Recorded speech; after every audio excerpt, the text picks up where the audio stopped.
What vegetable does vegetable oil have in it? None. 0 vegetables. There's literally no veggies in this vegetable oil.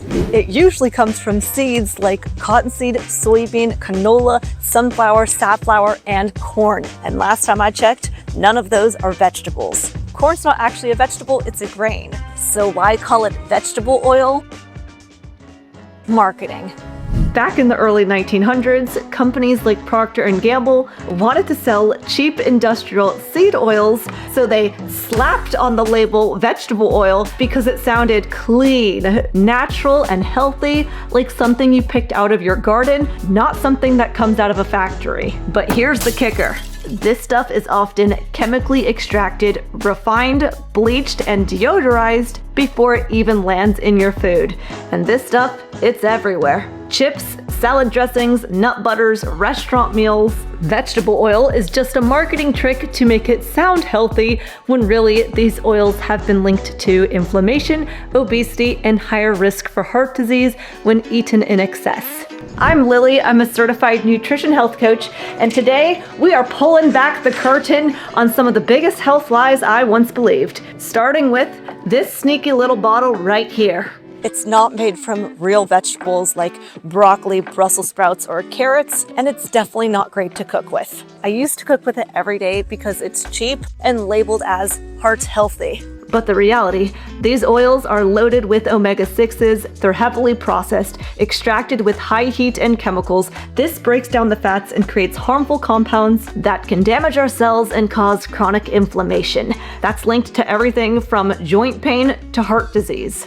I thought I was eating healthy, but I was cooking with and eating this stuff constantly. Vegetable oil was the first health lie I fell for, and now the second one is vegetables are the most nutrient-dense foods on the planet. We've all heard that the more veggies you eat, the healthier you'll be. But let's take a closer look. Okay, hey, whoa, not that close. Back it up. Take carrots, for example. They're famous for being high in vitamin A, but carrots don't actually contain vitamin A. They contain beta-carotene, a precursor that your body has to turn into vitamin A. Now compare that to beef liver, which has the preformed vitamin A, the active form your body can use right away. Veggies do have nutrients in them, yes, but not all nutrients are created equal and not all are as easily absorbed. Kale is high in vitamin K1, but your body uses the form vitamin K2, the form found in foods like cheese, egg yolks, and liver. Mushrooms can be high in vitamin D2, but our body absorbs vitamin D3 from salmon or eggs far more effectively. So it's not just about what's in the food, it's about what your body can actually use. I used to think that eating a bowl of spinach was the best thing for me, instead of just having a few bites of salmon. Turns out bioavailability matters. But now let's talk about the fiber lie. Fiber is so good for your gut, eat as much as possible. And I believed this. I added chia seeds to everything. I drank green smoothies. I bought fiber supplements that promised to sweep my gut clean. But nobody told me that fiber is not always your gut's best friend. If your gut is already healthy, meaning you've got a good balance of microbes, then fiber can be great. It can feed bacteria and help them produce compounds that help with the gut lining and reduce inflammation. However, if your gut is not in a great place, maybe you struggle with constipation, bloating, gas, stomach cramps, SIBO, leaky gut, irritable bowel syndrome, then piling on the fiber may make things worse. Because fiber feeds bacteria. And so if you have more harmful or imbalanced microbes in your gut, then you're feeding the wrong team. That can mean more bloating, more gas, more inflammation, more cramps. And in those cases, sometimes it can be better to reduce or completely remove fiber temporarily to give the gut time to heal, rebalance, and calm down. Once things improve, then you can slowly reintroduce fiber-rich foods to help support healthy bacteria again. But the phrase that fiber is so great for your gut just isn't true. It really depends on the state of your gut health health. If your gut is more inflamed and imbalanced, then even the healthiest fiber-rich foods can backfire. The next health lie, the sun is dangerous. Lather up or die. Growing up, I was always told the sun would give me wrinkles, dark spots, and eventually skin cancer unless I slathered up sunscreen every day, rain or shine. Now, don't get me wrong, skin protection is important, but here's what I didn't know back then. Many sunscreens contain chemical ingredients that when I spread them all over my skin and I sit in the sun, I'm basically marinating my largest organ, my skin, in chemical soup under UV radiation.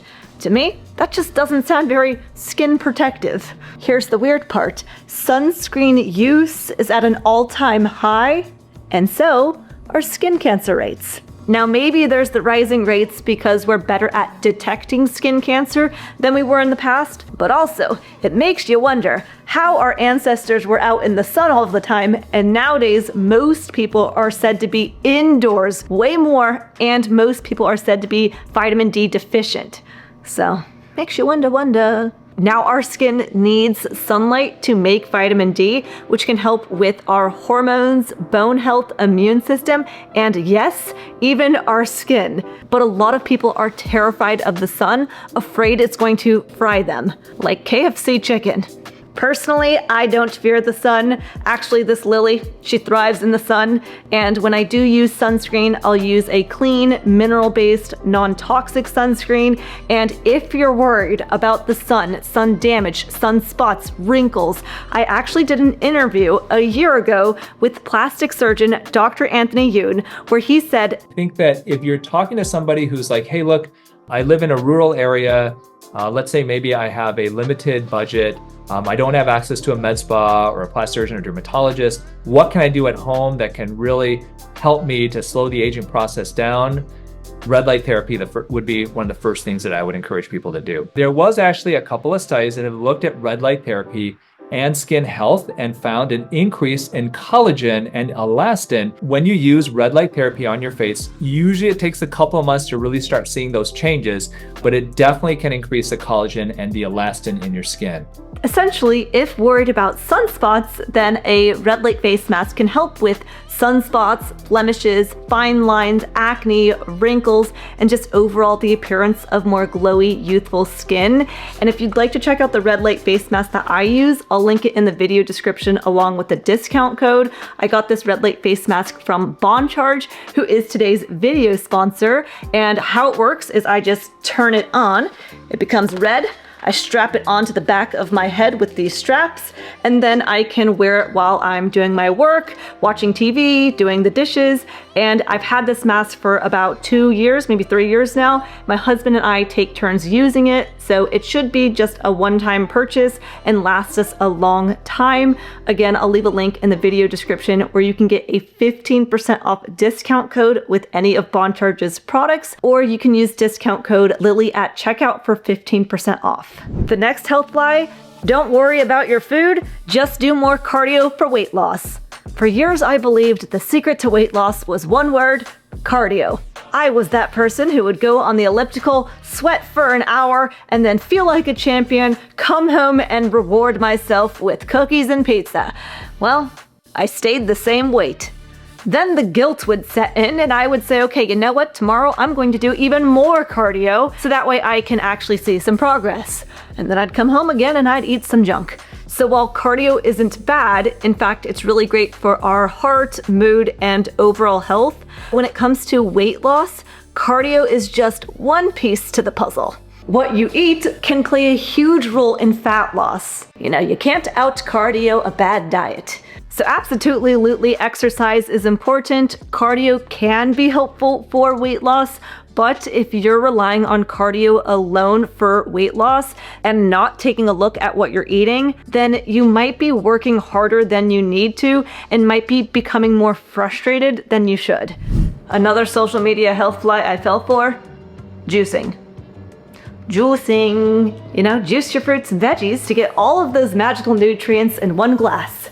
The only way you could get me to eat a beet is if you mix it in with foods. And so my family, when I was a teenager at the time, juicing was all the rage, and they would juice beets, carrots, and apples together in a drink, and we all thought we were being so healthy. What I didn't realize back then is when you juice, you are stripping out the fiber, and fiber slows down how quickly sugar hits the bloodstream. And so without it, you can get a huge blood sugar spike. And then there's the thing about drinking your calories. Most people will consume more if they drink their fruits and veggies versus if they eat them. Like, I can drink 3 apples like this, but if I have to chew and eat 3 apples, it's a little bit harder. The first time I saw how many oranges need to be squeezed to make a glass of orange juice, I was like, oh my gosh, this whole time I've been eating 7 oranges when I have a glass of orange juice.